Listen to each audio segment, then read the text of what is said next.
बाप आता त्रास देतोय, बाप कधी कधी चिडतोय, कधी रागवतोय, कधी कधी फडकून बोलतोय, हे करू नको, ते करू नको, मोबाईल पाहू नकोस, गाडी हळू चालव, डिसिप्लिन मध्ये राहा, हे नाही केलं, ते नाही केलं, उलट का बोललास, चांगल्या मित्राची संगत कर, चांगल्या सवय लावून घे. का बोलतो हा बाप?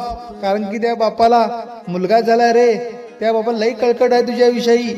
आता जर बापाच्या विरोध गेला, बापा संघर्ष, बापा प्रेम जरी सहन नाही केला, ते येणाऱ्या काळ जेव्हा तू बाप होशील ना, त्यावेळेस बाप आठवायला चालू होईल.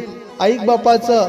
बाप म्हणतो त्या वाटेन चल, कारण त्याने फाडके कपडे घातलेत, तो उपाशी झोपलाय, रक्ताचं पाणी केले, त्याने डिओप्रोपिन नाही मारलाय, त्याच्या अंगाच्या घामाचा वास आलाय. का? माझ्या पोराच्या आयुष्यासाठी. ज्या दिवशी बाप निघून जाईल ना, त्याच्या अधिकाराने कोणी नाही ओरणार तुझ्यावर. या जगात भगवान नंतर सगळ्यात जास्त दयामय कोणाला तरी असेल ना, ती म्हणजे तुझ्या आईला, तुझ्या बापाला.